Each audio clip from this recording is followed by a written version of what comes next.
Bien le bonjour, Sylvain Ferreira avec son t-shirt des fusillés qui revient Bonjour, en pleine forme. Bonjour. bonjour Nicolas, vous m'entendez? Il n'y a pas de problème?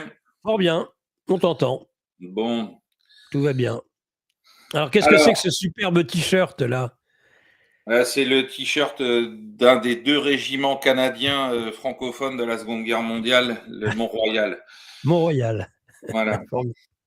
Formidable. Faut pas oublier qu'il y a des Canadiens francophones qui se sont battus pour libérer notre pays pendant la Seconde Guerre mondiale.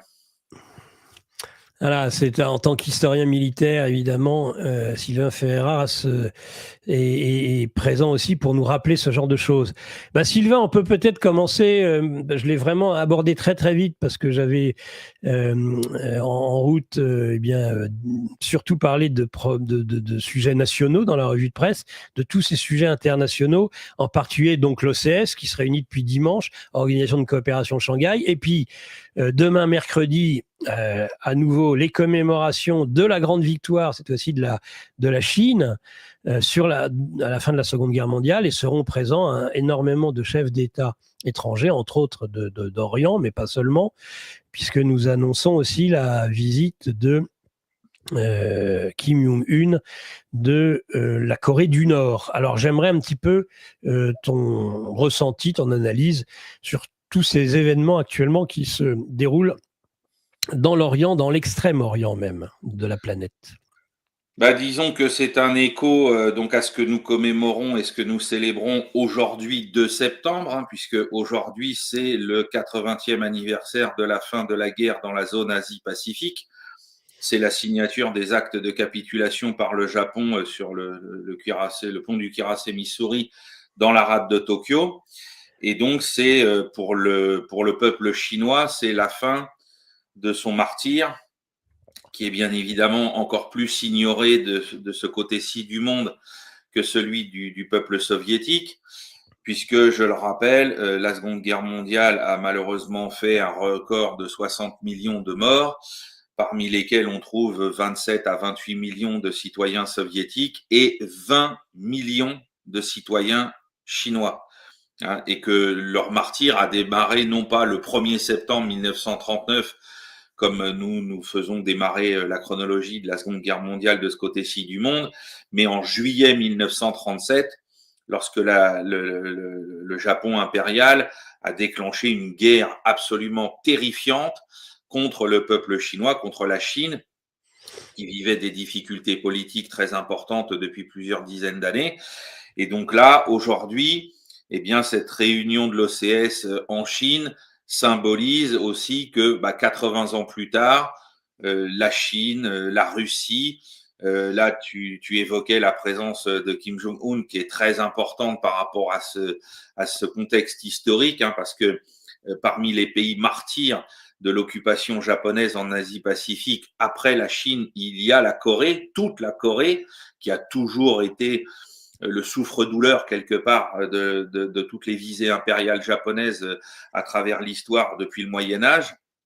Et, euh, et là, le martyr du peuple coréen mériterait lui aussi d'être documenté tellement ça a été quelque chose d'absolument abject. Et donc, on voit aujourd'hui, 80 ans après cette victoire, on va quand même regretter pour les commémorations demain de ne pas voir un représentant de grande envergure des États-Unis, hein, parce que bien évidemment, la victoire contre le Japon, les États-Unis ont fait plus qu'y participer. D'ailleurs, ils ont été les seuls avec l'Union soviétique d'alors à aider l'armée chinoise à lutter dès 1937 contre les Japonais. L'Empire britannique aussi ne sera pas représenté, alors que lui aussi a souffert de l'impérialisme japonais. Des représentants des Pays-Bas aussi auraient pu être là-bas par rapport à ce qui s'est passé dans les Indes néerlandaises, aujourd'hui l'Indonésie. Et donc là, on voit que maintenant, ces gens-là, qui ont été plus ou moins mis à l'écart du nouvel ordre mondial en 1945, après Yalta et Potsdam, eh bien, ils ont repris la main. Alors bien sûr, la Russie ne faisait pas partie de ceux qui avaient été écartés, mais on a tenté de l'écarter depuis 1991. Et puis aujourd'hui, ce qui a été décidé dans cette déclaration que je rappelle toujours du 4 février 2022 entre Xi Jinping et Vladimir Poutine de ne plus obéir au monde selon les règles anglo-saxonnes, mais selon le droit international, eh bien, ce monde, en 3 ans et demi, s'est redessiné. Maintenant, on a vu ces images historiques de cette nouvelle visite, enfin, de Modi à Pékin, enfin à Tianjin, pour rencontrer Xi Jinping à nouveau, où vraisemblablement les deux pays vont mettre de côté les différents pays qui les opposent de manière un petit peu stupide et artificielle pour le contrôle des frontières dans la région du Ladakh, qu'on encore provoqué quelques escarmouches il y a à peine 3 ou 4 ans, si ma mémoire est bonne. Et donc là, on entérine effectivement un basculement définitif du monde. Le premier acte, c'était cette déclaration solennelle du 4 février 2022. Je renvoie encore nos auditeurs et téléspectateurs au texte qu'avait commis Régis de Castelnau à l'époque pour nous dire que c'était là qu'avait commencé ce basculement. Et bien là, on peut dire que c'est pas son achèvement, mais c'est une espèce de formalisation. On pourrait dire, moi qui suis l'enfant de l'action française, c'est un peu le couronnement de ce basculement qui a eu lieu là de manière très solennelle devant la terre entière. Et puis surtout, on voit bien que le rapport de force, rien qu'en termes de représentation de population, il a basculé de ce côté-là du monde. Si on additionne les populations de l'ex-espace soviétique, puisque là, il y a tous les représentants des pays d'Asie centrale. Si on ajoute le Turc Erdogan, si on ajoute les Indiens, si on ajoute les Chinois, etc., on est à presque la moitié de l'humanité qui s'est rassemblée là-bas pour dire aux autres, écoutez les copains, vos histoires, vous commencez à nous poser trop de problèmes. On n'est pas là. L'OCS, c'est plus de 4 milliards d'habitants sur la planète, Sylvain. C'est déjà plus de la moitié. Voilà, c'est plus de la moitié. Donc, et surtout, ce qui est très, très important, c'est qu'il n'a jamais été question, j'entends souvent des gens dire ah bah oui, mais alors c'est une espèce d'anti-OTAN ou d'anti-OTAS si on se place dans le Pacifique ou ce genre de choses. C'est absolument pas ça. Bien sûr. On est dans quelque chose, c'est comme les BRICS, c'est une structure de co-développement, de développement partagé, de coopération, où l'aspect militaire est totalement absent. Il faut bien que les gens aient conscience de ça. Il n'y a pas d'aspect militaire dans tout ça. Chaque État gère en fonction de ses besoins et de ses nécessités, soit pour exporter, soit pour importer tel ou tel type de programme militaire avec ses partenaires, mais ça ne dépasse pas ce stade-là. Et en plus de ça, l'objectif même d'un point de vue diplomatique n'est pas comme dans le cadre de l'OTAN, de cette idée folle qui nous a coûté, nous, Européens, notre statut de leader mondial au début du XXe siècle, cette idée qu'il y a des jeux d'alliance qui précipiteraient les États au secours les uns des autres dans une guerre mondiale. C'est-à-dire qu'on a des traités éventuellement bilatéraux entre, par exemple, la Russie et la Corée du Nord, ou entre la Russie et l'Iran, des traités de défense mutuelle, mais on n'a pas forcément cette automaticité. Je suis attaqué, je viens à ton secours, et puis l'autre vient aussi à ton secours, et puis du coup, comme après Sarajevo en 1914, on aboutit à une conflagration mondiale qui va mettre par terre des espaces monumentaux au niveau des populations, de l'industrie, etc. Donc, on est sur quelque chose qui est beaucoup plus intelligent, beaucoup plus souple, et qui permet du coup de s'adapter de manière pragmatique aux réalités, de ne pas être dans tout le dogmatisme, parce que on pourrait dire, bah oui, mais par exemple, nous, les Européens, on a l'Union européenne. Bah oui, mais sauf que l'Union européenne, c'est un truc complètement débile, puisqu'il y a des règles contraignantes partout qui ne prennent jamais en compte les problématiques des États et des peuples, alors que là, c'est pas du tout le cas. Chacun reste maître chez lui, et ça devrait nous inspirer sur ce qu'il faut faire à l'échelle du continent européen pour se sortir de cette espèce de marigot dans lequel l'UE nous a plongé. C'est-à-dire qu'il faudrait que chaque nation retrouve sa souveraineté pleine et entière et définisse des règles de coopération, c'est le mot de cette organisation de coopération de Shanghai, comment coopérer entre États souverains de manière intelligente, de manière constructive, et de manière à enrichir de nouveau nos tissus industriels, économiques et donc nos peuples. Voilà, c'est une immense leçon qui nous est donnée. Et puis c'est bien sûr une immense gifle, mais avec un gant de velours au monde anglo-saxon pour dire, ben voilà, on n'a pas envie de rentrer en guerre avec vous, on va pas se bagarrer avec vous, hein, c'est vous qui à chaque fois êtes venus nous chercher des poux dans la tête depuis 1945. Nous, on n'a pas envie de se battre avec vous, mais maintenant, non seulement on ne jouera plus selon vos règles, et si vous venez nous gratter trop près, on n'hésitera pas à se défendre. Et là, dans ce cadre-là, on le voit notamment avec la guerre en Ukraine, eh bien, la Chine contourne d'une certaine manière les sanctions pour fournir des puces électroniques à la Russie. L'Inde achète du pétrole russe. Et puis la Corée du Nord, elle, passe des partenariats militaires avec la Russie. Et l'Iran fournit des shahids à la Russie. Voilà, on est dans cette nouveauté et qui rappelle, parce que c'est ça qui est intéressant, c'est pas quelque chose comme ça qu'on n'a jamais vu dans notre histoire. On revient au système westphalien qui était en Europe au XVIIIe siècle, enfin, depuis le milieu du XVIIe jusqu'au XVIIIe, début XIXe, et avec lequel on a fonctionné. Voilà, c'est des États souverains qui savent régler les choses. Bon, des fois, il y a des guerres, mais c'est pas des choses qui sont insurmontables. Et puis d'ailleurs, hein, dans l'ordre westphalien, depuis la signature des traités jusqu'à la Révolution française, le seul pays qui cassait vraiment les pieds à toute l'Europe, c'était la Grande-Bretagne et ses alliés. Donc déjà, c'était les Anglo-Saxons qui étaient à la manœuvre. Hein, les autres grands États pouvaient s'en sortir tout seuls assez facilement. Donc voilà, on assiste au couronnement pour moi de ce basculement qui a commencé symboliquement par cette déclaration commune en 2022 et qui montre que, bah voilà, alors bien sûr, hein, si on rentre dans les détails, bah, la Russie et son isolement diplomatique qu'on nous vend depuis des mois. Hein, alors là, j'ai vu, c'était le sommet de l'axe du mal, bien évidemment. Il faut reprendre la terminologie de la Seconde Guerre mondiale. Hein, en nous faisant, C'est les autocraties, les dictatures voilà. qui déclarent la guerre aux démocraties libérales, au gentil monde occidental. C'était Isabelle Lasserre dans le Figaro, pour ne citer qu'elle, eh bien, faisait un article sur ce sujet ce matin.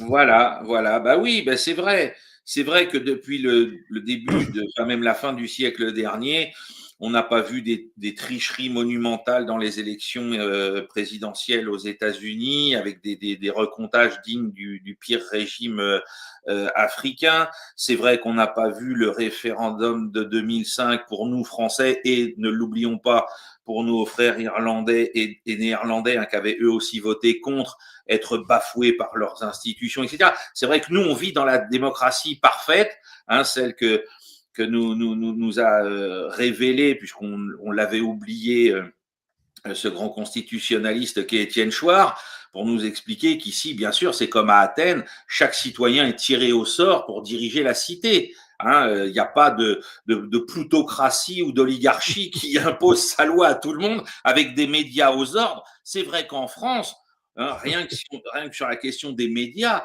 on voit bien qu'on est dans une grande démocratie, hein, où il y a plusieurs voix distinctes qui peuvent s'exprimer en toute liberté. C'est vrai aussi quand on vient nous dire que dans ces pays-là, on élimine des opposants, bah, on pensera à notre ami Éric Dénessé, on pensera également à Olivier Marleix. Hein. C'est vrai qu'ici, de ce côté-ci du monde, on n'élimine pas les opposants politiques non plus, on ne fait pas taire les voix dissidentes, il n'y a pas de problème. Donc, on vaut beaucoup moins que les autres par rapport à la morgue qui est la nôtre, et donc il est de bon ton aujourd'hui de s'agiter comme d'habitude, puisque ces gens-là, c'est des poulets sans tête. Voilà, mais il y a rien à faire. C'est-à-dire qu'on voit depuis 2022 qu'à part s'agiter, qu'à part crier, qu'à part être dans l'invective, rien de constructif n'est sorti de cette crise. On aurait pu se dire, bon, on va se réveiller 2 minutes, on va arrêter cette obéissance aveugle aux intérêts anglo-américains, on va peut-être proposer autre chose. Non, non, non. On a foncé même encore plus loin que ce que les anglo-américains pouvaient espérer de nous. Bon, ben voilà, le match est plié. Hein. On ne reviendra pas. Bon, il faut espérer que les manifestations, les mobilisations sociales là qui sont devant nous vont créer des modifications du champ de rapport de force politique. Mais voilà, c'est là face à ce qui se déploie sous nos yeux, demain le défilé va être magnifique. 26 chefs d'État, 10 000 hommes, enfin à la hauteur des sacrifices consentis par la Chine. Et c'est aussi un pied de nez à l'histoire. La Chine, là, montre définitivement, puisque certains pouvaient critiquer les réformes qui avaient été décidées dans les années 80 par Deng Xiaoping et leur efficacité. Bon, ben voilà, maintenant on est face à un pays qui est bien droit dans ses bottes, qui est sur un système qui fonctionne. Bon, il a ses problématiques comme tous les systèmes, il n'est pas parfait, il n'y en a aucun qui est parfait. Mais là, voilà, il s'affirme, il s'assume. Et il nous rappelle que d'ici 2049, eh bien, ceux qui sont les descendants de cette armée qui a tenu tête pendant des mois, des années à l'armée japonaise, qui est l'armée de Chiang Kai-shek, l'armée nationaliste, eh bien, il faudra que ceux qui se sont réfugiés à Taïwan à la fin de la guerre civile reviennent dans le champ de la souveraineté chinoise, parce que c'est là leur place. Et je rappelle à tous les petits idiots qui, depuis 3 ans, essayent de s'agiter. Là, j'en ai vu encore cet été autour du martyre du peuple chinois, enfin du peuple taïwanais. La communauté internationale, sous l'impulsion du général de Gaulle, ne reconnaît qu'une Chine, celle qui est à Pékin, et aucune autre. Taïwan n'existe pas en droit international. Et même les États-Unis d'Amérique, Nixon a suivi les conseils du général de Gaulle, même les États-Unis d'Amérique ne reconnaissent officiellement que Pékin. Et je rappelle qu'au Conseil de sécurité des Nations Unies, c'est la Chine de Pékin qui siège. Taïwan n'existe pas en droit international. Et je rappelle également à tous les idiots utiles que de manière très paradoxale, aujourd'hui, le parti à Taïwan qui est favorable à des négociations pour la réunification avec Pékin, c'est le Kuomintang, c'est le parti de Chiang Kai-shek, c'est-à-dire celui qui s'est battu contre Mao Tse-tung. Donc, c'est pas non plus des gauchistes, etc. C'est des types qui, comme je ne cesse de le dire, ont compris que l'alliance avec les États-Unis était une planche pourrie pour eux et que, en tant que nationalistes, ils veulent l'unité de la nation chinoise. Et donc, ils sont prêts, alors ils sont pas prêts à accepter la loi du Parti communiste chinois en claquant des doigts, bien évidemment, mais ils sont prêts à négocier pour que se développe une espèce de situation un peu comme celle qu'on a connue quand on a rétrocédé, que ce soit Macao, que ce soit Hong Kong, etc. C'est-à-dire que tous ces anciens comptoirs des puissances occidentales sur le flanc méridional de la Chine ont été rétrocédés. On sait bien qu'à Hong Kong, c'est pas la même loi que celle qu'il y a, je sais pas moi, à Pékin ou à Tianjin par exemple. Ils ont des aménagements qui prennent en compte l'histoire coloniale britannique sur le territoire. Et donc là, on pourrait tout à fait envisager la même chose avec Taïwan, de telle sorte à ce qu'il n'y ait pas une espèce de viol des consciences. Et donc c'est très paradoxal de voir que c'est les descendants de Chiang Kai-shek qui sont favorables à cette solution. Donc les vrais nationalistes chinois auxquels personne ne peut donner de leçons à travers l'histoire sur leur fidélité à leur pays.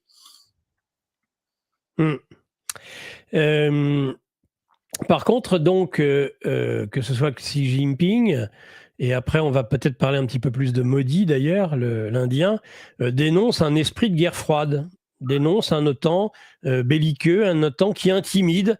Alors évidemment, l'OTAN qui intimide, ça fait penser aux sanctions secondaires. Et là, Trump, à mon avis, s'est quand même sacrément planté en prenant de front l'Inde de Modi, qui depuis s'est rapproché comme jamais de la Russie et de la Chine, ce qui est absolument incroyable.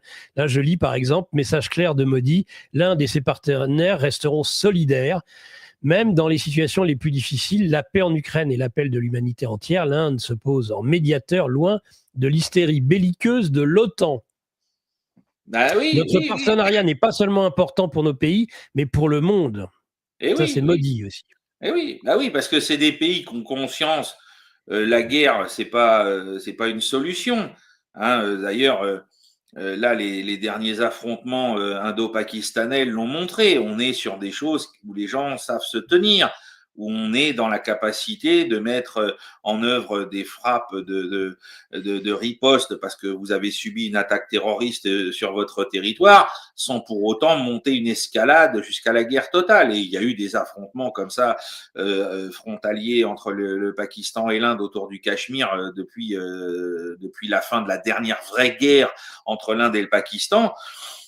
Bon, voilà, ils ont conscience qu'aujourd'hui, il faut s'occuper du développement de leur État et donc ils n'ont aucun intérêt à se lancer dans des opérations complètement folles de soutien direct ou indirect du maître anglo-saxon qu'ils détestent.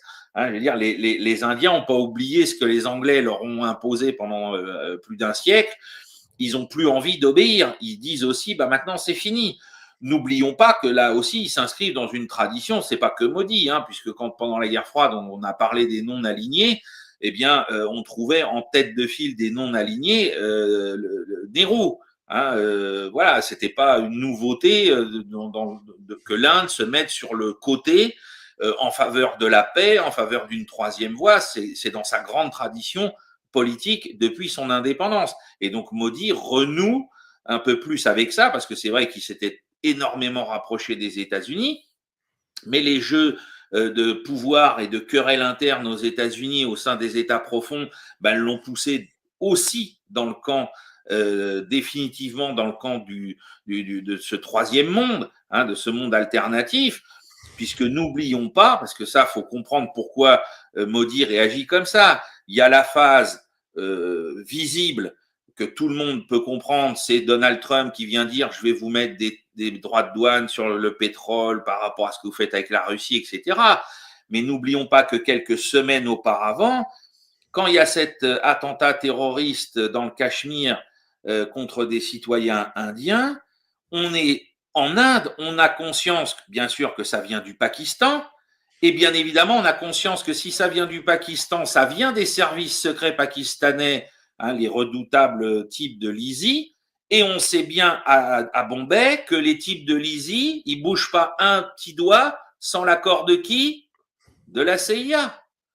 Donc les Indiens ont très bien compris qu'aujourd'hui, les Américains, alors déjà, entre eux, on l'a assez dit avec l'arrivée de Trump, l'État profond n'a pas abdiqué de toutes ses capacités de nuisance, hein, bien évidemment, et Trump les a pas réduites à néant. Et pour moi, là, ce qui s'est passé avec l'attentat donc au Cachemire, c'est un moyen pour l'État profond américain de s'aborder le travail que tentait Trump de poursuivre ce rapprochement avec l'Inde. Et donc, les Indiens ont compris les deux messages, celui du terrorisme, celui de la diplomatie économique. Et donc, ils ont dit, ok, d'accord, vous nous prenez encore une fois pour des laquais, vous pensez encore qu'on va obéir, qu'on va baisser la tête et dire oui, Saïb. Eh ben non, cette époque est révolue, définitivement révolue. Et donc, on va se tourner. On était déjà en train de se rapprocher de la Chine et de discuter avec elle pour régler le problème du Ladakh. On va sauter encore un pas, on va aller encore plus loin. Et puis, bien évidemment, on va continuer de faire ce qu'on faisait avec la Russie. Parce que moi, tous les gens autour de moi qui visitent l'Inde assez régulièrement pour des questions professionnelles me disent que les chauffeurs de taxi, qui sont un peu une espèce de thermomètre de ce que pense le peuple indien, notamment à Bombay, tout le monde est, depuis 2022, dans la confrontation entre la Russie et le monde occidental, tout le monde est pour la Russie. Hein. Personne n'est pour l'Occident. Les Indiens ne sont pas stupides. Ils n'ont pas oublié ce que l'Occident leur a fait, et en particulier les Anglais. Donc, tout ça est finalement très logique et très sain, parce qu'il est temps que ces États prennent complètement leur autonomie, complètement leur indépendance, et nous renvoient, nous, à notre petite morgue, à notre petite agitation. On ne vaut pas mieux que ça. On ne vaut pas mieux que ça. On ne vaut pas mieux que ça, oui.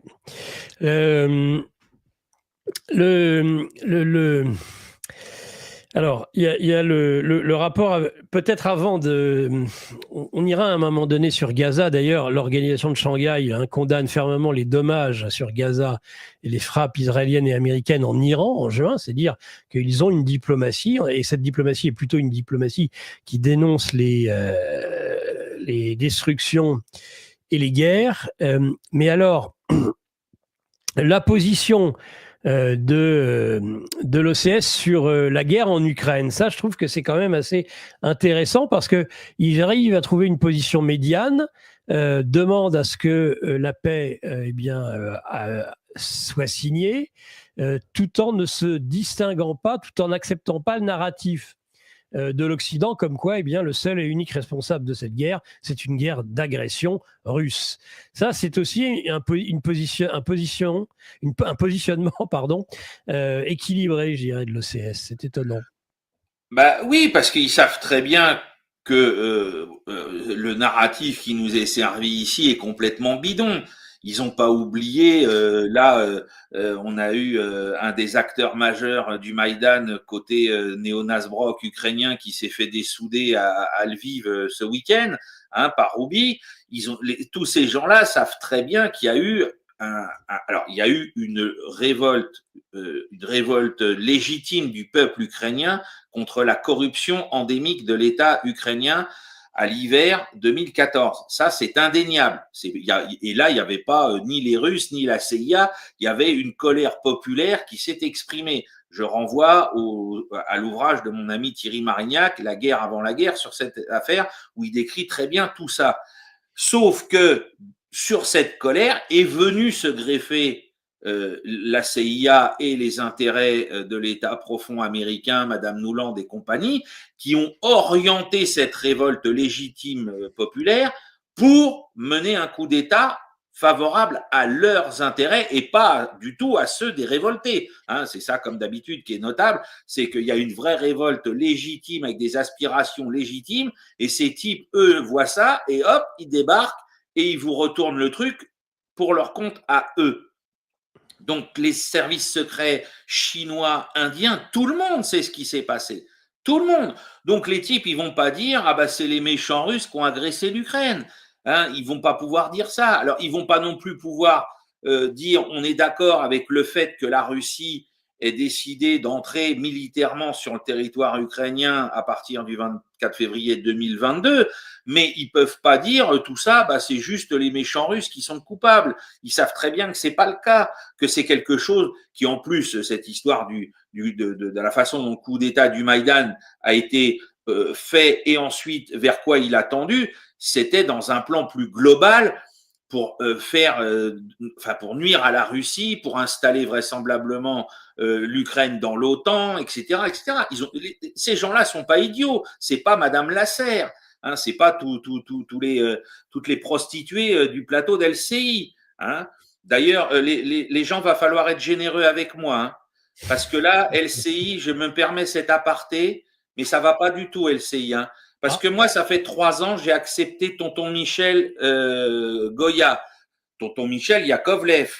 J'ai accepté Darius Rochebin, j'ai accepté Girnov, Lasserre, tout ça. Mais là, mes amis, tous les midis, ils m'ont mis Brunet, les gars. Ils m'ont mis Brunet. Alors là, va falloir payer pour mes médocs à moi, là, parce que Brunet, je peux pas. Je peux écouter Girnov pendant 1 heure. Ça me fait rire. Mais Brunet, et en plus, je mange, moi, c'est à midi pile, je prépare mon repas, et j'allume la télé la semaine dernière. Brunet. Et là, ils ont dit, c'est tous les midis. Non, les gars, va falloir m'aider, parce que franchement, ça va être dur. Bon, bref, excusez-moi. C'était tous les soirs, maintenant c'est tous les midis, voilà. Voilà, maintenant c'est plus possible. Enfin bon, bref. Donc, alors par contre, la bonne nouvelle sur LCI, c'est qu'ils ont viré le pédophile allemand le dimanche. Là, il est passé sur BFM, semble-t-il. Oui, on l'a vu, on a vu en effet Dany le Rouge, Dany Rouge de honte, qui est en effet sur BFM maintenant. Voilà, mais en tout cas, donc les services de ces pays, Chine, Inde, etc., ils savent très bien que la Russie, on l'a amené à faire la guerre, on lui a presque tordu le bras pour qu'on arrive à cette situation-là. Donc, ils vont pas applaudir en disant, c'est bien, il a fallu qu'ils violent les frontières internationales de l'Ukraine, etc. Mais ils peuvent pas dire non plus, la Russie, on est dans une situation, c'est pas ce qui s'est passé le 1er septembre 1939 avec l'invasion de la Pologne par l'Allemagne nazie. C'est pas du tout la même chose. Voilà. Donc, automatiquement, ils peuvent pas faire une déclaration. Enfin, je pense que pour moi, c'est une déclaration qui est au cordeau, qui est parfaite. Voilà. Elle dit on veut la paix, on n'est pas des pays bellicistes, on considère pas que la guerre soit le moyen de régler des problèmes, mais si vous venez titiller quelqu'un comme vous êtes venu titiller la Russie, eh bien, au bout d'un moment, ces États-là, légitimement, ils sont en devoir de réagir. Ils peuvent pas impunément se laisser marcher sur le coin de la figure. Et c'est aussi le message donc post-colonial de ce qu'a subi l'Inde, la Chine, etc. C'est-à-dire, vous ne pouvez pas sans arrêt considérer que sur nos figures à nous, vous pouvez nous piétiner sans qu'on dise rien. À un moment ou à un autre, on n'est pas vos clébards. Hein, donc, vous pouvez pas sans arrêt faire ça. Parce que vous êtes là à nous dire, faut pas le faire entre blancs, mais sauf avec les Russes. Mais nous, vous pouvez nous marcher sur le coin de la figure parce qu'on n'est pas des blancs. Bah non, c'est fini ça. C'est fini. Maintenant, l'Inde, la Chine, démographie monumentale, puissance nucléaire, puissance technologique, les uns comme les autres, hein, parce qu'il faut voir là ce que les Américains vont perdre avec le fait que l'Inde ne va pas du tout rester collée à eux. Hein, au niveau du développement de toutes les nouvelles technologies, au niveau de l'informatique, l'Inde est en pointe, avec un nombre d'ingénieurs qui est, c'est pas le niveau de l'Iran, mais enfin, c'est quand même très élevé. Les Américains, les grands mecs des GAFAM voulaient les amadouer. Bon, bah là, ils vont perdre encore des atouts. Donc là, les efforts de réindustrialisation, de technologie de pointe et tout dont rêvait Trump, ça va lui poser des problèmes encore supplémentaires. Hein. Et donc, sur le plan international, les types, ils disent, bon, allez, hein, vous arrêtez, il y a un droit international. Le dossier qu'a présenté Moscou en février 2022 pour être dans les clous du droit international, il est quand même solide, même si on peut toujours dire oui, mais il fallait pas rentrer sans l'avis de l'ONU, etc. De toute façon, les Chinois, là, en acceptant un texte comme ça, ils n'ont pas oublié le bombardement de leur ambassade à Belgrade en 99, tu vois, hein, selon les règles du droit. Voilà. Donc, au bout d'un moment, hein, ça suffit de nous prendre comme ça, faut le dire, pour des sous-hommes. Parce que n'oublions pas que eux, dans leur mentalité telle qu'elle s'est forgée, c'est comme ça que les Japonais les ont traités pendant 8 ans pour justifier le fait d'en flinguer 20 millions. Hein. Donc le premier qui revient en leur disant t'es un sous-homme, tu te la boucles, ils vont le regarder en lui disant tu sais ce que les Japonais nous ont fait, Coco? Alors toi, tu peux encore parler, on n'en a rien à cirer parce qu'il ne faut pas oublier la résilience de ce peuple. Hein. C'est inimaginable. Parce que sur ces 20 millions de morts, ce que les gens ne savent pas, c'est que la majorité d'entre eux, les Japonais les ont affamés dans les campagnes.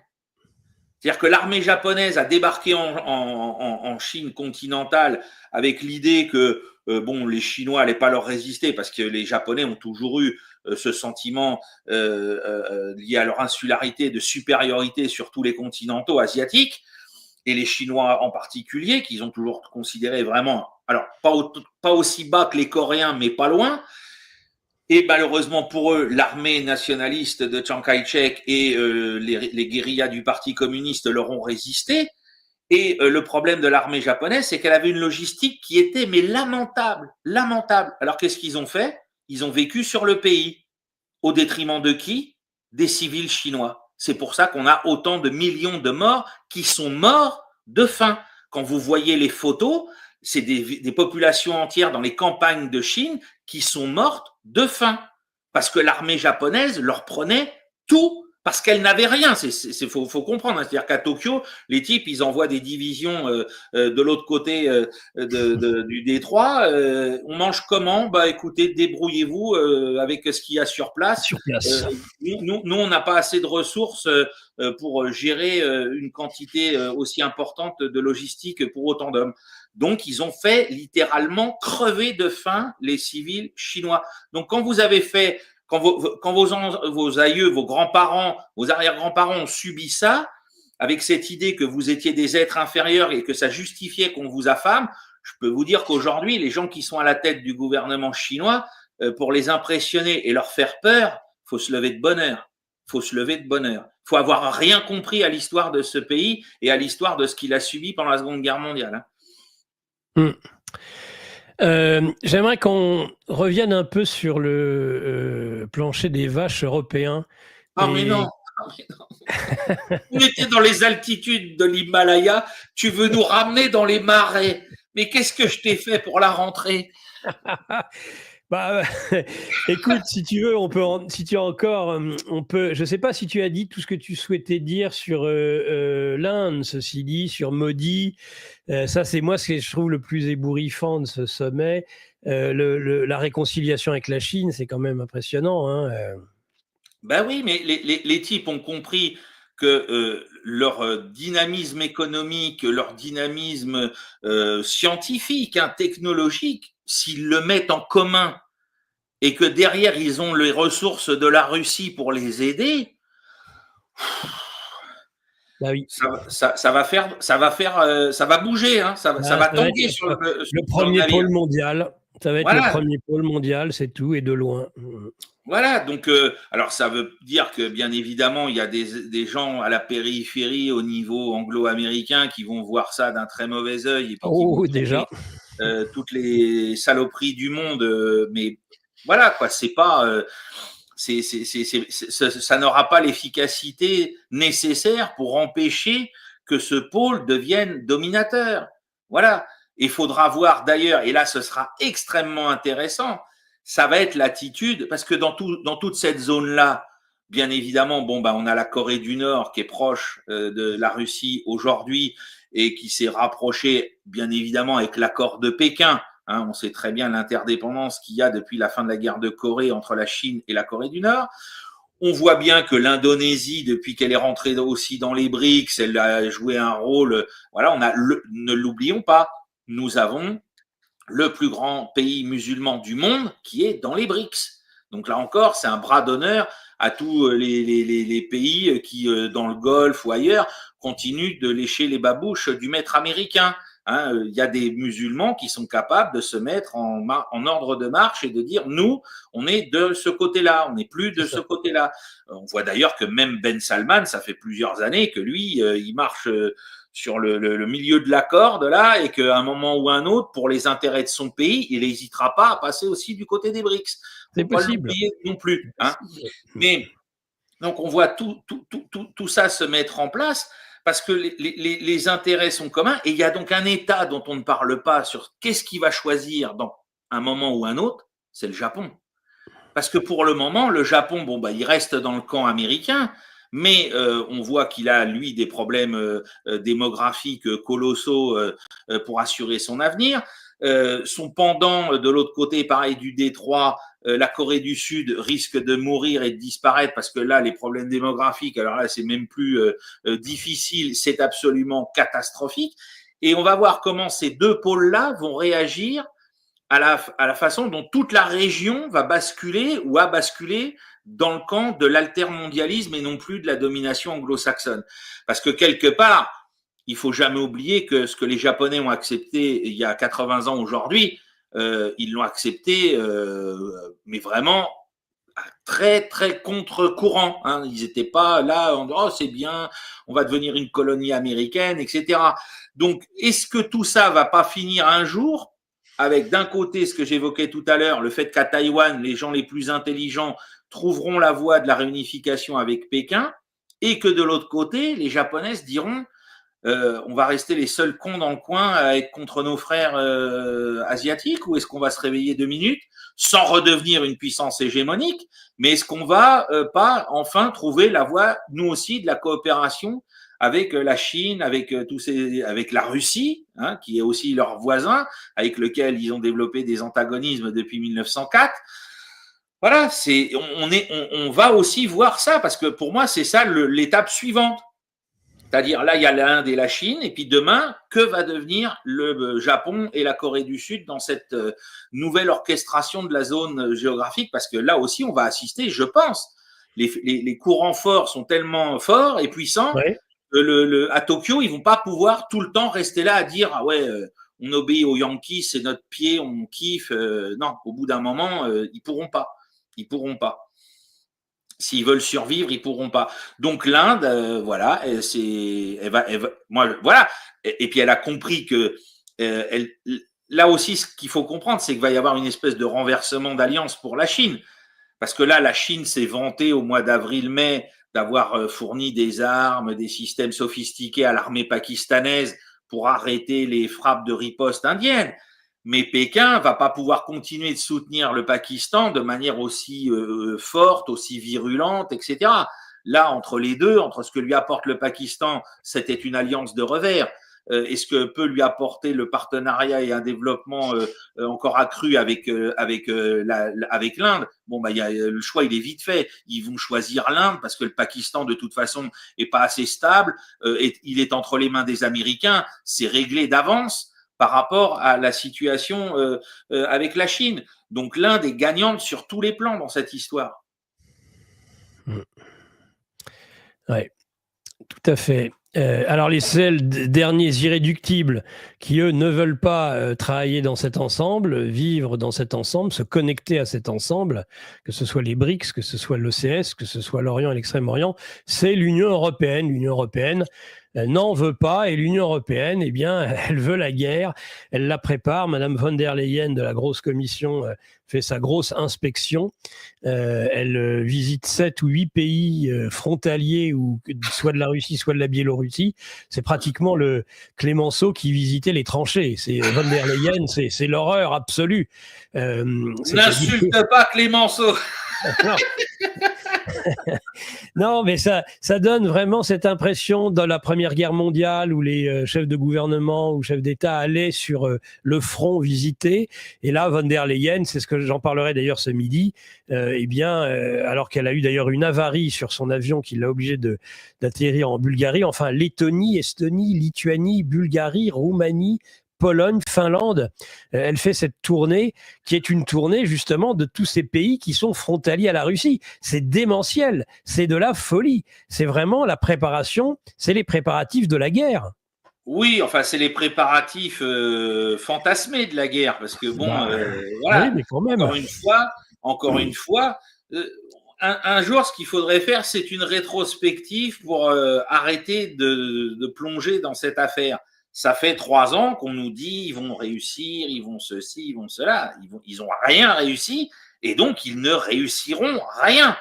Faut vraiment rester très clair là-dessus. Comment a-t-elle été accueillie d'ailleurs à Bucarest? Comment a-t-elle été accueillie très mal à Sofia, etc. Tout le monde se fout de sa gueule. Tout le monde, les peuples lui disent allez, dégage. Hein, on veut pas de tes histoires. Le peuple bulgare, mais lisez un peu un livre d'histoire et les liens qu'il y a entre la Bulgarie et la Russie. Réveillez-vous, les copains. Hein, les Bulgares, ils ont fait une fois la connerie de mourir pour les Austro-Hongrois contre les Russes. Ils recommenceront pas, croyez-moi. Donc voilà, tout ça, c'est encore une fois de l'agitation. C'est encore une fois c'est le coup, comme je dis toujours, du T-Rex, hein, grande gueule, petit bras. Ça va pas plus loin que ça. On a vu encore cette histoire avec Salvini, là, quand l'autre il est revenu de Washington en disant tout l'inverse de ce que Trump lui avait dit. Bon, il lui avait pas dit say hello to your beautiful wife, mais enfin, il l'avait quand même bien pris pour un idiot qu'il est. Et Salvini vient tout de suite dire Macron, tes histoires pour aller faire la guerre en Ukraine aux Russes, tu te les carres où je pense. Hein, et on a bien vu, même d'ailleurs de manière beaucoup plus polie, mais de manière tout aussi pragmatique, finalement, quand on recompte qui veut envoyer du monde en Ukraine, ben non, en fait, on veut bien, mais aller devant. Et puis ensuite, on verra, parce que là, on enverra quelques antennes sanitaires, un truc chirurgical, un radar, un truc. Oui, mais des bonhommes avec Las Cojones, qui c'est qui les envoie? Il reste Macron là, hein, et puis le nazi là avec lequel ils ont fait But you are French, hein, avec Merz là, l'autre descendant de nazi là. Donc non, enfin faut arrêter. C'est de l'agitation, c'est-à-dire que là aujourd'hui, bah il y a personne qui a envie d'aller mourir en Ukraine. Et d'ailleurs, moi ce que j'ai apprécié dans les rumeurs colportées par LCI la semaine dernière, et alors là, on voyait bien les masques tombaient. Vous êtes pour la paix ou vous êtes pour la guerre? La rumeur qu'a laissé courir Vladimir Poutine, enfin pas lui directement, mais la diplomatie russe. Ah, nous, on veut bien des forces de réassurance franco-britanniques en Ukraine, mais aussi des forces chinoises. Et là, tous les supporters de la paix en Ukraine et de la force de réassurance, Ah oui, mais non, non, pas les Chinois. Quoi? T'aimes pas les jaunes? T'es raciste? C'est quoi le problème? Oui, mais en fait, s'il faut prendre une décision de taper sur les… Quoi? De taper sur les Russes? Mais c'est une force de réassurance, je comprends pas. On est là pour la paix. Oui, mais en cas d'agression russe, mais comment ça, s'il y a la paix, les Russes, ils vont pas redéclencher le truc, s'il y a des forces de réassurance, et en plus, s'il y a des forces chinoises, c'est la meilleure garantie pour que les Russes fassent pas n'importe quoi. Pourquoi t'as peur de la présence chinoise d'un seul coup? Ah bah parce que s'il y a la présence des Chinois, c'est sûr, il y aura plus la guerre. Eh oui. Et c'est pas ce que vous souhaitez. Vous souhaitez que cette guerre se poursuive avec des moyens qui sont indirects, parce que vous, personnellement, bah, vous n'êtes pas capable de la faire. Je rappelle que on a eu au printemps, à la fin du printemps, c'était même passé dans Le Monde, je crois, on m'a renvoyé encore le lien il n'y a pas longtemps, un papier qui nous détaillait les propos de tous les grands industriels français de l'armement qui disaient mais ma bonne dame, le carnet de commandes, il est toujours vide parce que l'autre, il s'agite sur les plateaux télé depuis un an. Oui, il va falloir que j'envoie. L'autre, il est là comme ça avec sa tasse, avec ses chars là. Il va falloir que j'envoie des types là-bas. Ouais. Il faudrait que Dieudo le fasse avec une voix particulière. Et puis derrière, les mecs ils disent ah mais il a pas passé une seule commande en ferme puisque les caisses de l'État, il n'y a plus rien dedans. Donc nous, on aimerait bien rembaucher du monde, rouvrir des lignes de production et compagnie. On est prêt, mais il n'y a pas de pognon. Et derrière, donc on a cette information-là, et derrière on en a une autre où Macron lui-même dit, je ne sais plus dans quelle conférence de presse où il s'était encore mis en scène, il dit j'ai tout envoyé ce qu'on pouvait envoyer en Ukraine, on n'a plus rien à leur envoyer. Ben voilà, c'est fini, c'est plié, point à la ligne. Voilà. Donc l'hôte folle de Bosch, elle s'agite encore en pensant qu'on est à l'époque justement de l'Empire austro-hongrois sur les anciennes marches de l'Empire, hein, en disant voilà, Kameraden, hein, et puis bon, bah oui, voilà, Kameraden, c'est bien, c'est bien. Maintenant, il va falloir amener la dame au centre de traitement, hein, voilà. Et pas l'HP, là, c'est le centre de traitement des déchets pour Madame van der Leyen. Donc, c'est tout. Ces gens n'ont plus justement que cette agitation pour pouvoir faire ça, pour pouvoir tenir encore un petit peu leur narratif et compagnie, parce que derrière, dès qu'ils disent quelque chose où on a l'impression qu'ils sont un petit peu, voilà, ils vont faire la guerre, mais derrière, tout le monde les dément. Tout le monde dit mais non, on n'a pas les moyens, on n'a pas les armes. Leurs alliés disent oui, mais moi j'enverrai que des troupes de soutien. Et puis tout ça, ça s'envole d'un seul coup. C'est tout. Donc, et surtout, ce que Donald Trump leur a fait comprendre à Washington, et que eux ont essayé de mettre en scène pour dire c'est bon, on va pouvoir y aller, c'est que Trump leur a fait encore un coup de ces déclarations foireuses qui sont destinées à amuser la galerie. J'enverrai, virgule, peut-être des avions pour assurer la couverture aérienne de l'Ukraine. Parce qu'on sait très bien que s'il n'y a pas d'avions américains dans le ciel de l'Ukraine, il n'y a pas de troupes au sol européennes. Voilà, c'est terminé. Parce que les autres, mais on met quel avion dans le ciel? C'est lesquels qui tombent pas sous les coups des S-400? Non, on n'en a pas, chef. On n'a pas d'avion qui tombe pas sous les coups des F-400. Voilà, c'est tout. Donc, c'est n'importe quoi. N'importe quoi. Le narratif de la peur. N'oublions pas ce que je dis depuis cette histoire, Van der Leyen, les 6 ou 800 milliards d'euros de réarmement, Macron avec son emprunt, etc. Le but, par rapport à ce que nous vend, comment qu'il s'appelle là, le veau béarnais, là, comment il s'appelle Mérou, François Bayrou. Bon, Bayrou de secours. Bayrou de secours, voilà, c'est ça. Il nous dit on n'a plus de pognon dans les caisses. Donc le but, c'est de faire peur aux gens, de leur dire ah les gars, regardez, donnez-nous du pognon là parce que bon bah on a tout vidé.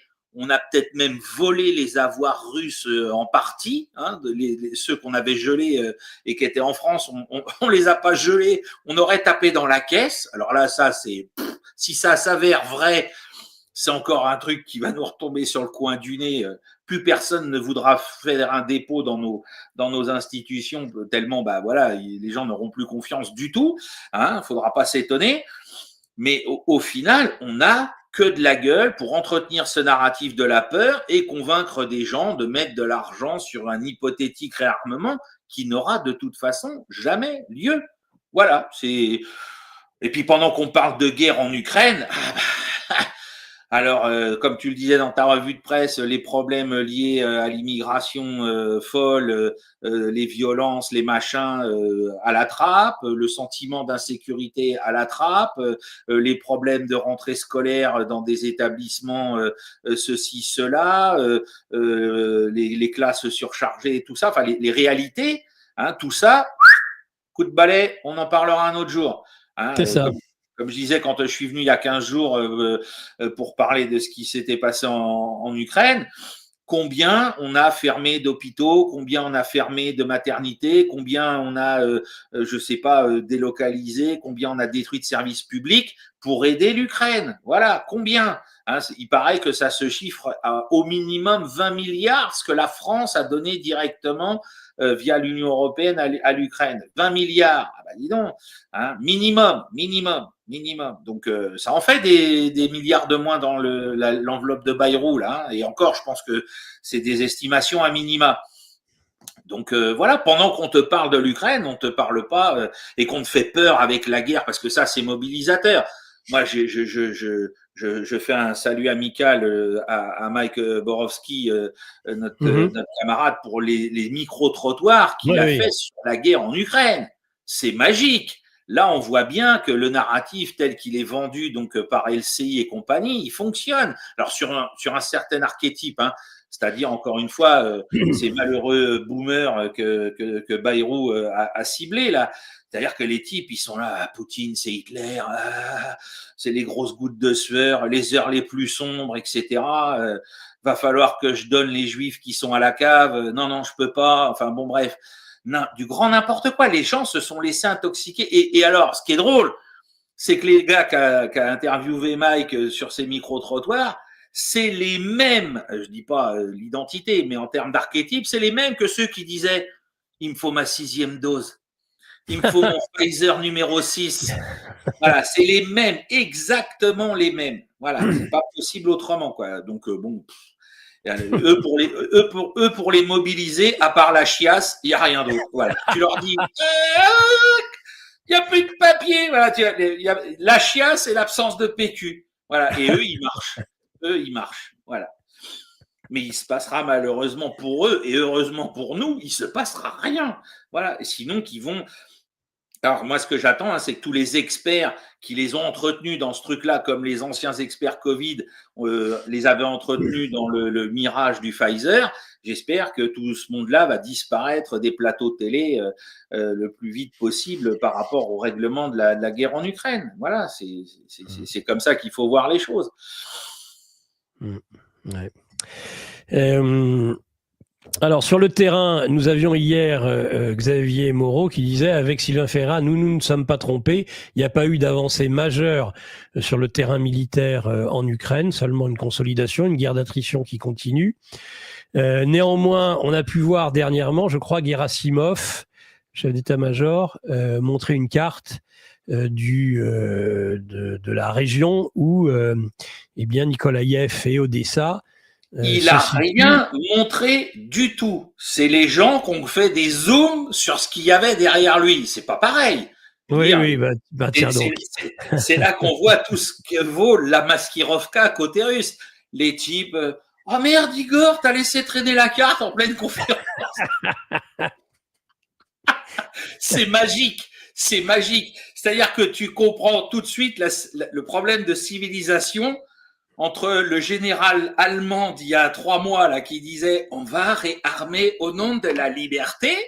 Ah, voilà, le gros débile qui, voilà, lui, c'est la vache au milieu du couloir, tu peux pas le louper. Et derrière, les Russes, avec Gerasimov qui rigole quand il se pince, hein, parce que lui, je ne sais pas si je l'ai vu sourire un jour. Hein. Donc les mecs, ils sont là dans le QG. Alors, Valérie, on avance. Oui, on avance. Il y a 350 000 Ukrainiens au tapis depuis le début de l'année, 65 000 matériels détruits, du petit, du grand, du moyen, du tout ce que tu veux. Et puis par hasard, la carte, qui c'est Ah, putain, décrochez ça, les gars. Ils vont savoir où on veut aller. Ah, mais c'est une poilade. Mais moi, je dis, les gars, ils se foutent de nous. Ils se foutent de nous. Mais c'est énorme. Parce que je suis obligé, de manière prudente, d'évaluer les deux hypothèses. Ou c'est effectivement un oubli volontaire pour passer un message. Ah bah oui, c'est faire passer le message. Si vous continuez, pour moi c'est ça. Voilà. Si vous ne venez pas à Canossa, on va aller encore plus loin et puis c'est tout. Voilà, mais ça peut être aussi, parce que les Russes sont des professionnels de la maskirovka, ça peut être aussi bien un truc qui est là pour te faire croire qu'ils pensent à ça et qu'ils vont faire les choses autrement. Il ne faut jamais oublier que ces types-là, c'est des grands joueurs d'échecs, ils l'ont démontré avec ce qu'ils viennent de faire avec le Zugzwang à Pokrovsk. Voilà, les gars, faites très attention. Ils peuvent se foutre de vous, mais alors plus loin encore que le coup auquel vous allez penser. Même si je suis d'accord avec toi, vraisemblablement, l'affaire, c'est de dire, bon, alors, on a mis ça pour qu'ils comprennent bien que c'est ça qui est possible s'ils n'arrêtent pas de faire les idiots comme ils sont en train de faire les idiots et que personne ne va les arrêter. Bien évidemment, parce que là, donc, avec ce qui s'est passé à Pokrovsk le 11-12 août dernier, ils ont mis la situation donc aux échecs, on appelle ça le Zugzwang, hein, c'est-à-dire ils obligent les Ukrainiens à faire des coups qui ne peuvent que déprécier leur situation stratégique globale. Et ça se voit, ça a marché, mais comme si c'était à l'académie militaire. Donc les types ont rameuté Azov, ils ont lancé des contre-attaques locales, ils ont commencé à dégager 2-3 villages, ils ont dégagé la route d'accès à Pokrovsk et compagnie. Et puis là, d'un seul coup, ailleurs sur le front, Kupiansk, Liman, Konstantinovka, etc., même du côté de Kamiansk sur le long du Dniepr, ils sont soumis aussi, puisqu'ils ont enlevé aussi des troupes ensuite à soumis, parce que l'arrivée d'Azov ne suffisait pas. Ah ben ça craque ailleurs. Eh oui, tu es obligé de défendre Pokrovsk, tu es obligé de venir réduire cette avancée au nord de Pokrovsk, parce que sinon, nous, on continue, on va beaucoup plus loin, mais du coup, tu te dégages partout ailleurs, et nous, on attaque et on en profite et on continue d'avancer. Voilà. C'est pas plus bête que ça. Et là, maintenant que le piège a fonctionné sur le coup numéro 1, il ne peut que fonctionner sur tous les coups d'après. Les Ukrainiens ne pourront pas revenir en arrière. Hein. C'est ça l'intérêt du Zugzwang aux échecs, c'est qu'une fois que tu as lancé cette dynamique-là, tu peux faire tout ce que tu veux, tous les coups que tu feras déprécieront encore un peu plus ta situation stratégique globale. Donc à la fin, tu finiras par prendre échec et mat. Et ben là, c'est ça. Voilà. Donc les gars, ils ont enclenché le truc. Et maintenant, et vas-y que je continue. Rebelote et 10 de der. La semaine dernière, vendredi, les Ukrainiens ont lancé des contre-attaques. Ah, ils ont repris les faubourgs de Pokrovsk que les Russes avaient cédé au début de la semaine dernière. Ce week-end, qu'est-ce qu'ont fait les Russes? Ah bah attends, tu vas voir.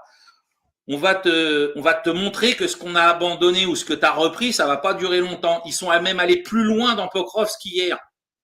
Ils ont repris tout ce qu'ils avaient perdu la semaine dernière. Parce que les autres en face, à chaque fois qu'ils arrivent, ils se prennent un déluge de feu sur le coin de la figure, de drones et compagnie.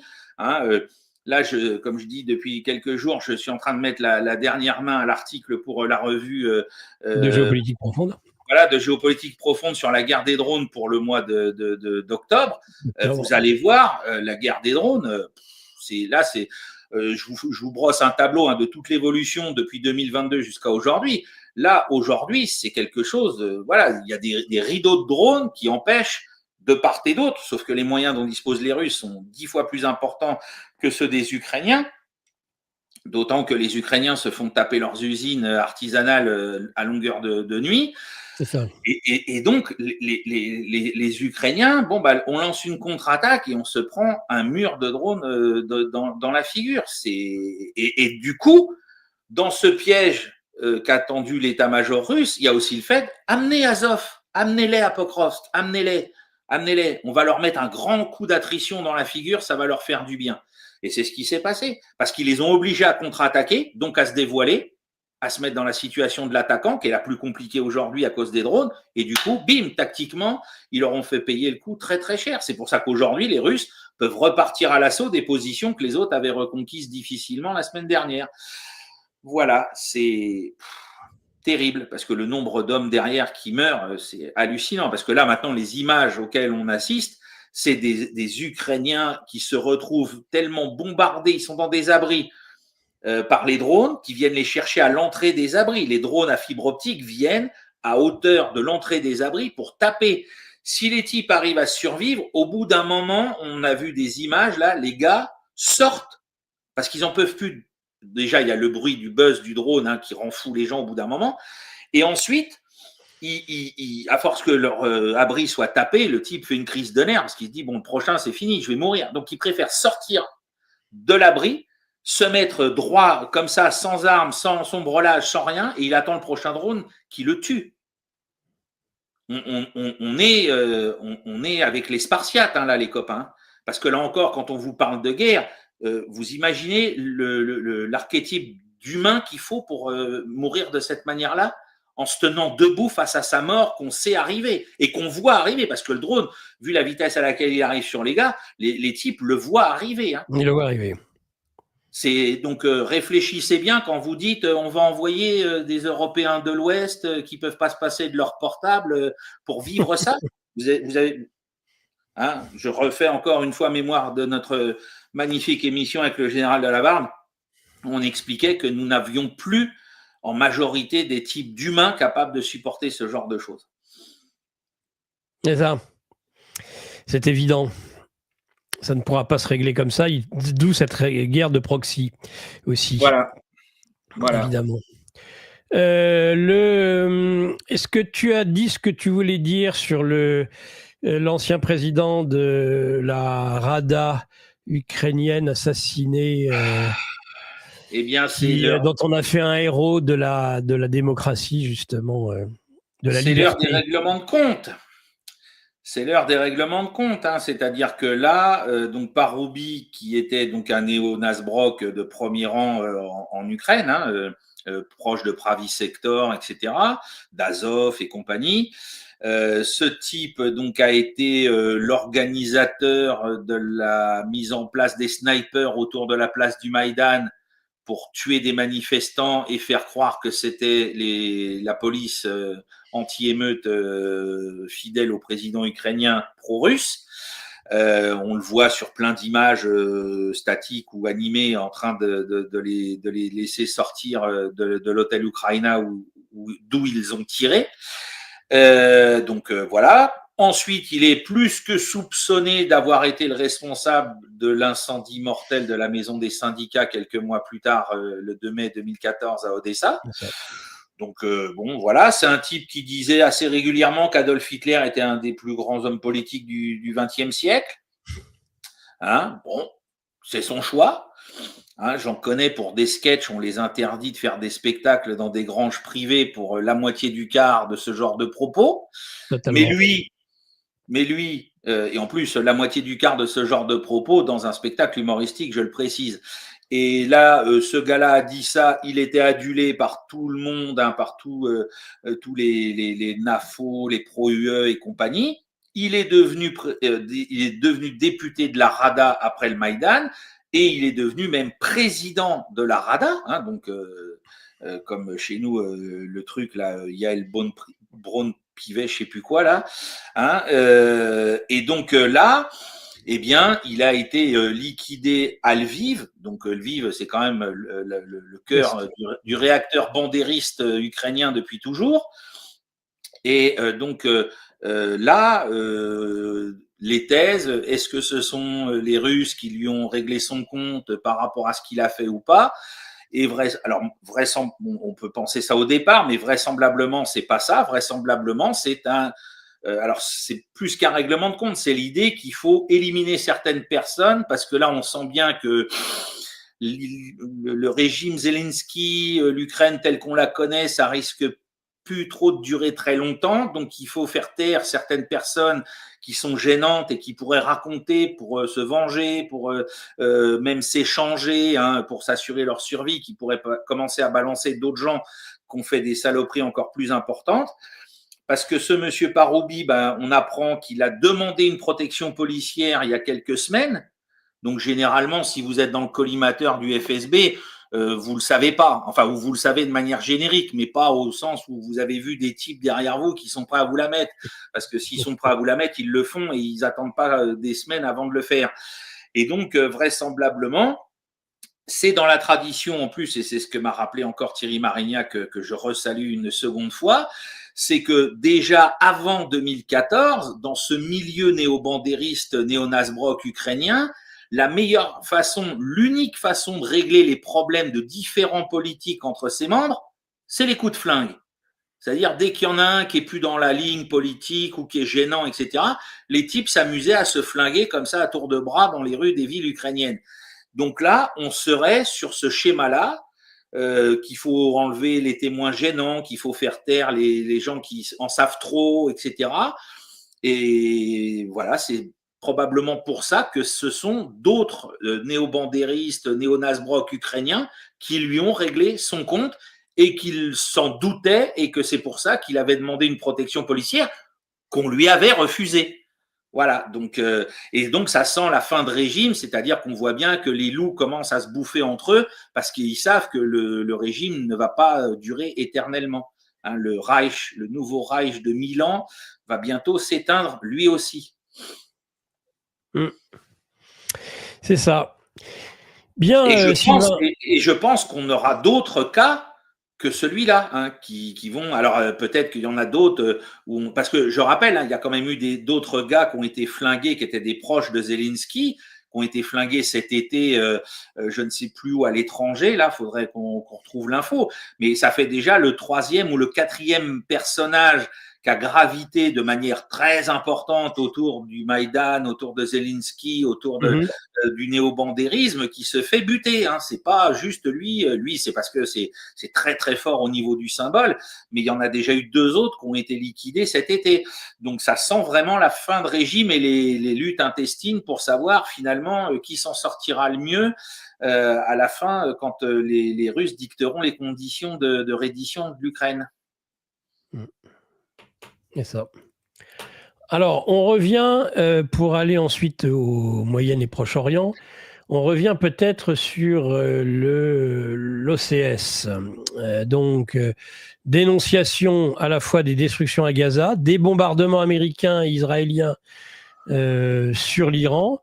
À nouveau, une dénonciation par l'organisation de Shanghai et par les grandes puissances justement d'Orient et d'Extrême-Orient du bellicisme des Occidentaux. Qu'est-ce qu'on peut dire sur, avec, je disais, durant la revue de presse, l'accélération, semble-t-il, du Grid Trust, ce projet étudié par l'administration Trump pour transformer Gaza en Riviera. Quel est, depuis que tu nous as quittés durant l'été, quelle est un petit peu ton analyse de l'évolution de la situation au Proche-Orient ? Alors, ce qu'il faut rappeler par rapport à la déclaration de l'OCS, hein, c'est que eux veulent se maintenir dans l'idée que ce sont les règles du droit international définies à l'ONU qui régissent les rapports entre les États. Donc, eux, les histoires des règles anglo-saxonnes, c'est ce que je rappelais avec l'idée de la déclaration de Poutine et de Xi Jinping le 4 février 2022, c'est terminé. Donc, ils condamnent automatiquement tout ce qui s'est fait en dehors du droit international. C'est-à-dire bombarder l'Iran, pourquoi, comment, au nom de quelles règles, enfin, au nom de quelles loi du droit international vous faites ça, et puis bien évidemment faire ce que fait Israël à Gaza, au nom de quoi, qu'est-ce qui légitime ça? Absolument rien. Donc c'est pour ça qu'ils font ce communiqué de déclaration. Alors la situation au Proche et Moyen-Orient, on va évacuer le dossier iranien, c'est-à-dire que les Iraniens ont passé un tel savon à Israël avec leurs missiles balistiques. Ça a obligé donc Israël à gommer un nombre incalculable de missiles antimissiles américains, THAAD et Arrows, au point de ne plus avoir de munitions en quantité suffisante et au point que les Américains leur ont dit on arrête parce que nous, derrière la fabrication, ça va prendre du temps pour remettre les stocks. Hein. Les Américains ont dit pour remettre le stock au même niveau, il faut 5 ans maintenant. Et surtout, il ne faut pas que la Chine interfère. C'est-à-dire que si la Chine dit on bloque tel ou tel minerai rare, vous n'aurez pas le droit vous pourrez pas refabriquer les missiles Arrows dans la même quantité. Donc pour ça que les autres ont tout de suite mis la pédale douce avec le dossier iranien. Maintenant, le problème, c'est ce qui se passe avec Israël et sa périphérie. Alors, on va aussi évacuer tout de suite, sans dire que c'est moins important, mais ce qui se passe en Syrie. C'est-à-dire que les Israéliens ont profité des désordres que l'effondrement de la Syrie a provoqué avec le départ de Bachar el-Assad et l'arrivée d'Al-Joulani, monsieur Al-Shara, reçu en majesté par monsieur Macron. Parce que là, voilà, les Druzes qui se sont retrouvés dans la même situation que les Alaouites, eux, ont pour force, entre guillemets, la géographie, c'est-à-dire qu'ils sont à côté d'Israël, qu'il y a des Druzes en Israël, et que du coup, Netanyahou en a profité pour dire on arrive à votre secours, on est les sauveurs, et du coup, ça lui a permis d'avancer vers à l'intérieur du territoire syrien, toujours un petit peu plus en profondeur par rapport à ce qu'il avait déjà fait au moment où le régime de Bachar el-Assad s'était effondré à l'automne dernier. Donc là, on a des unités de l'armée israélienne qui sont à quelques kilomètres des premiers faubourgs de Damas. Faut bien comprendre tout ça. C'est absolument phénoménal. Donc on voit bien que la souveraineté de la Syrie, tout ça, c'est complètement illusoire. Et aujourd'hui, on va peut-être avoir, alors on verra avec les relations qui se sont détériorées la semaine dernière entre Israël et la Turquie, s'il y aura finalement une partition ou pas, puisque je rappelle, Netanyahou, pour essayer de se blanchir de ce qu'il fait à Gaza, il a enfin dit on reconnaît le génocide arménien. Ah bon? Ah bon, mais lequel? Celui auquel tu as encore participé au Nagorno-Karabakh l'année dernière en vendant des armes à l'Azerbaïdjan, ou celui de 1915? On n'a pas bien compris. Bon, donc l'avenir de la Syrie est plus que noir. Et est-ce qu'il y aura encore une Syrie dans les années qui viennent? Ça devient de plus en plus difficile à dire. Et pour moi, c'est malheureusement terminé, ce pays. Alors certes, certains diront il était artificiel, il regroupait des gens qui n'avaient pas vocation à être ensemble, etc. Il y a du vrai dans tout ça. Mais qu'est-ce qu'on va en faire? Sinon, encore une fois, en faire profiter Israël ou éventuellement les Turcs. Il n'y aura pas, à mon avis, on ne va pas voir émerger un Kurdistan, à moins que les Américains s'en mêlent et l'imposent, ce qui n'est pas à balayer du revers de la main, mais j'ai des doutes très forts là-dessus. On verra. Et donc, ça profite à Israël pour le moment, ce qui lui permet notamment, au-delà de l'expansion territoriale, Netanyahou tente son coup de com', je suis le chevalier blanc qui protège les Druzes. Voyons, je vais reprendre le vocabulaire de ses supporters ici en France. Voyons, Bibi, voyons, prends-nous pour des idiots. Prends-nous pour des idiots. Donc, ça, c'est en cours, puisqu'il y a encore eu une incursion de l'armée israélienne la semaine dernière en direction, là, cette fois-ci, des chefs-lieux tenus par les Druzes. Et puis des frappes aériennes, si c'était nécessaire de le rappeler. Et puis donc, le grand problème, c'est la situation avec les Palestiniens. Et donc, cette histoire qui est sortie là, qu'effectivement, les Américains auraient donné leur accord à ce projet de vider la bande de Gaza. On en avait déjà entendu parler depuis l'automne dernier, de transformer ça en une espèce de riviera singapourienne avec des banques, des immeubles, etc. Mais surtout, plus de Gazaouis. Les Gazaouis, on ne sait pas.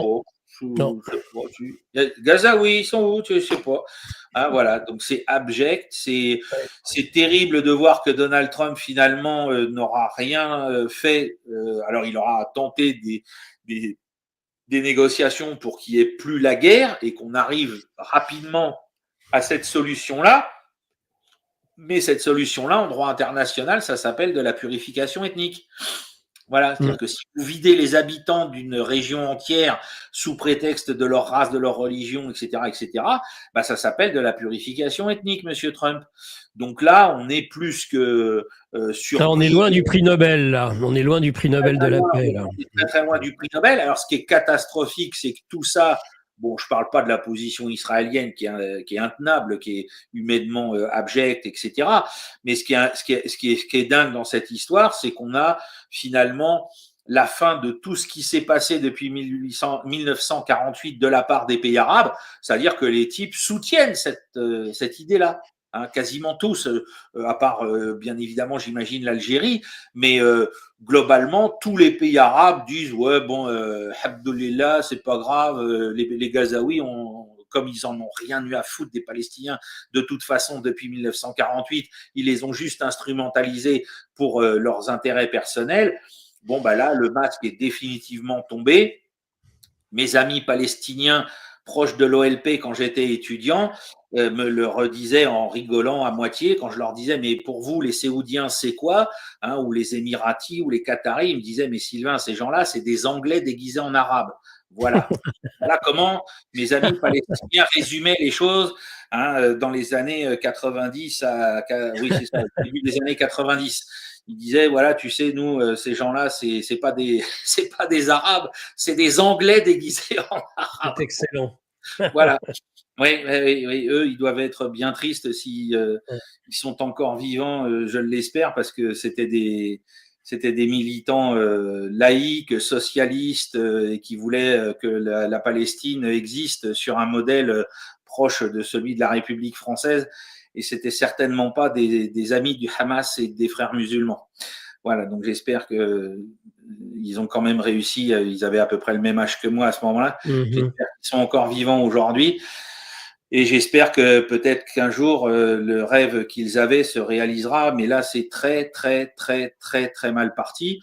Parce que concomitamment à tout ce dont on parle globalement de manière assez régulière dans les médias sur ce qui se passe à Gaza, la famine, le manque de soins, les bombardements qui se poursuivent, etc., nos confrères journalistes qui sont assassinés, on oublie globalement ce qui se passe en Cisjordanie, où les prolégomènes de cette purification ethnique sont depuis longtemps en cours également, et où on va aussi se retrouver avec ce dossier-là dans les mois qui viennent. Si on continue de laisser faire Netanyahou et sa clique à Gaza, les colons sont en train de faire la même chose dans une impunité quasiment intégrale en Cisjordanie.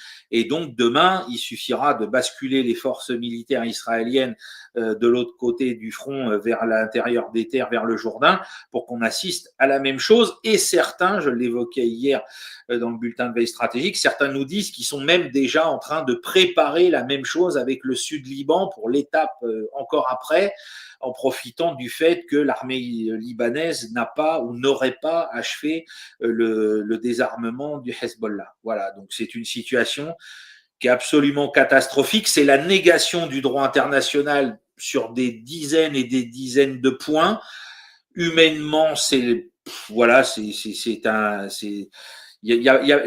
comme je l'ai dit dans Veille stratégique, il n'y a plus de mots pour décrire là où nous en sommes arrivés. C'est la fin d'Israël, hein, parce que voilà, on peut critiquer, je l'ai dit en tant qu'historien, le débat sur fallait-il ou non qu'il y ait un État israélien était ouvert et reste ouvert, mais là la démonstration est faite que c'est une faillite totale, que tous ceux au sein du peuple israélien qui ont essayé de faire vivre une cohabitation, qui ont essayé de faire vivre quelque chose, une harmonisation avec les Arabes, et ben eux ont été mis à l'écart, ont été mis en minorité, et que ce sont les plus fanatiques aujourd'hui qui occupent les choses, et que cette idée alors certes, il y a un aspect théocratique dans l'État israélien au départ, mais il y avait quand même des forces très puissantes à son origine qui étaient laïques et qui voulaient éviter que ce soit une théocratie intégrale. Et bien même ces forces-là ont été éliminées dans le jeu politique israélien. Et là, on va se retrouver qu'avec des gens qui veulent une théocratie. Mais alors là, attention, pas juste une théocratie déclarative dans la Constitution, etc. C'est des gens qui veulent que Israël redevienne le royaume qu'il était, je sais pas, à l'époque du roi David. Donc là, on sort même dans le champ de la raison de quelque chose. Ils veulent transformer, si je voulais être méchant, ils veulent transformer Israël en une espèce d'Arabie saoudite du judaïsme. Donc, est-ce que c'était ça le rêve de David Ben Gurion? J'en doute fort. Est-ce que c'était ça le rêve de Moshe Dayan, hein, de tous les gens du Mapai, etc. Est-ce que c'était ça ce qu'il voulait d'Israël? J'en doute fort. Et bien évidemment, c'était absolument pas ça que voulait Leibowitz et contre lequel il s'est dressé en grand humaniste et en grand philosophe qu'il était, en qualifiant tous ceux qui voulaient ça de judéo-nazis, ne l'oublions jamais.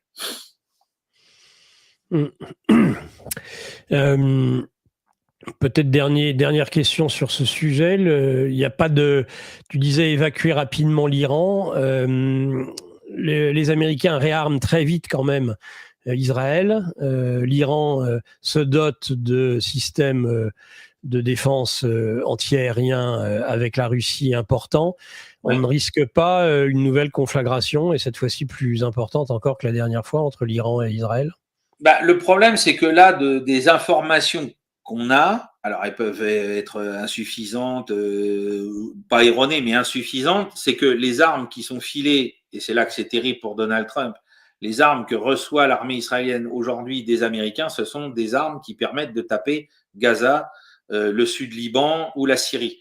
C'est-à-dire ce sont des bombes planantes qui sont là pour faire les bombardements qu'opère tous les jours l'armée de l'air israélienne sur la bande de Gaza. Ce ne sont pas les fameux missiles qu'il faut pour aller faire du bombardement longue distance, comme ça a été le cas pendant la guerre des 12 jours. Donc ça, c'est l'indicateur que pour le moment, il n'y a pas de possibilité pour l'armée israélienne de remener des opérations du même type que celles de la guerre des 12 jours. Donc si demain, on découvre que les munitions qui sont acheminées par les Américains ont changé de nature, là, on pourra à nouveau s'inquiéter. Mais je pense que le grand problème, c'est-à-dire que même si, parce que là, Netanyahou, il a bien compris, et je pense que c'est ça le jeu pervers de Trump, c'est de lui dire, bon, tu nous fous la paix avec l'Iran, et nous, on te fout la paix avec ton projet, d'autant que, comme l'ont dit certains hier très justement dans les commentaires du bulletin de veille stratégique, il y a peut-être, certains disent non, il n'y a pas de lien avec l'affaire Epstein qui ferait que le Mossad tiendrait Trump, mais qui y a surtout son entourage familial, et c'est vrai qu'il est très intéressé à cette histoire de transformer Gaza en une espèce de néo-Singapour du Proche-Orient, et que c'est pour faire plaisir à son clan familial qui va dans ce sens-là. Donc, et qui s'est garanti, ne serait-ce que par rapport à l'implication de ce que la guerre avec l'Iran aurait avec les Russes, qu'il n'y ait plus rien entre Tel Aviv et Téhéran pour le moment, et pas juste pour quelques mois, mais au moins jusqu'à la fin de son mandat. Voilà, c'est comme ça que j'interprète les choses aujourd'hui. Bien, Sylvain, peut-être pour terminer un peu même si ça n'en a pas manqué de bonne humeur et d'humour durant cette heure et demie d'échange avec toi, peut-être revenir une dernière fois, mais oui, je t'en veux, sur le plancher des vaches, sur la France. Bon. Bien sûr, j'ai rien fait. On peut parler un peu foot, bon, des problèmes de Marseille, PSG quand même. Tu vois? Oh là là. Eh oui, déjà 2 défaites au compteur sur 3 matchs pour Marseille, c'est pas mal, réjouissons-nous. C'est magnifique, c'est magnifique. C'est magnifique. Non, c'est là, je vis des moments extatiques. Je vois João Neves qui est capable de mettre un triplé avec des buts magnifiques. Enfin voilà, là, le championnat démarre sur les chapeaux de roue, et puis bon bah Marseille, éternel Marseille. J'ai vu notre ami Mohamed Eni là qui nous dit voilà, faut trouver un moyen d'annuler le match de Ligue des Champions contre le Real Madrid. Magnifique. Faut leur dire qu'il y a une tempête, qu'il y a un truc, on peut pas le jouer. Ouais, bah voilà, c'est extraordinaire, parce que bon là, je pense que contre le Real, on va encore bien rigoler. Voilà. Non, si on veut parler sérieusement, aujourd'hui, nous sommes le 2 septembre. Et donc, c'est la fin, il y a 155 ans du Second Empire, avec mon bouquin qui est sorti sur la question. Mais oui, absolument. Voilà, donc si vous voulez comprendre cette époque, et là, je suis très fier, je fais un peu ma pub, tu ne m'en voudras pas. Mais tu as raison, vas-y, je t'en prie. Je suis passé numéro 1 des ventes dans la catégorie Second Empire sur Amazon. et je devance le prince Murat qui a sorti un livre sur Napoléon III. Donc c'est ma petite fierté personnelle. Et donc aujourd'hui, c'est le jour anniversaire de l'abdication à travers sa reddition aux Prussiens de Napoléon III. Et donc voilà, et je suis très content parce que le livre a été, alors on m'a dit, il faut pas dire nominé, il faut dire nommé au prix, pour le prix Napoléon III qui sera remis courant octobre. Et donc ça me permettra en plus de voir le prince Murat puisque son livre est lui aussi nommé. Et donc on pourra se chambrer puisque c'est un monsieur absolument délicieux et très, très aimable et de notre génération. Voilà. Eh ben, très bien. Merci beaucoup, mon cher Sylvain, veille stratégique, Sylvain Ferreira, qui a régalé pendant 1 heure et demie bien l'ensemble de nos auditeurs. Le chat en est l'écho, avec beaucoup de félicitations, beaucoup de rires. Merci pour ce retour en fanfare après bien la pause estivale et le travail de l'été qui t'a été particulièrement profitable. En tout cas, c'est l'impression que ça nous a donné aujourd'hui. Ah bah, je vous dis, hein, le numéro d'octobre de la revue, hein, j'insiste bien, vous aurez, bon là, l'article qui sort sur le numéro de septembre, c'est sur le retour d'expérience militaire à Gaza, donc lisez-le aussi par rapport à l'actualité, hein, parce qu'on nous a vendu, Netanyahou nous a dit, on a éliminé le Hamas en tant que force combattante depuis 10 jours, on voit bien que c'est pas le cas. Et puis le mois prochain, donc sur la guerre des drones en Ukraine, le papier est presque terminé. Ça va valoir aussi le détour. Et d'ailleurs, je vais faire aussi de la pub pour notre ami Raphaël. Hein, on va faire une émission spéciale sur le rétex à Gaza pour GPTV et on en fera une aussi pour la guerre des drones. Donc, vous aurez en plus un teasing vidéo pour lire les articles. Et puis, quand j'ai fini l'article sur les rétex là dans la semaine, j'attaque l'écriture du livre sur l'état des forces armées américaines qui paraîtra aussi par GPTV, enfin par GP, par Géopolitique Profonde. Donc vous aurez de la lecture et vous verrez que j'ai pas chômé pendant l'été. C'est bien l'impression que tu nous as donné. Tu es loin d'avoir chômé pendant l'été. Ça, c'est le moins qu'on puisse dire. Voilà. Eh ben, formidable. Et puis les livres à venir aussi. Toute cette collaboration entre le patron de Veille Stratégique, Sylvain Ferreira, et GPTV qui va continuer à nous régaler durant l'année à venir. Merci beaucoup de cette participation, mon cher Sylvain. Merci à vous. Et puis salut à Laurent Michelon que vous accueillez juste après moi. C'est ça, il est là derrière. Les amis. À la semaine prochaine, Sylvain.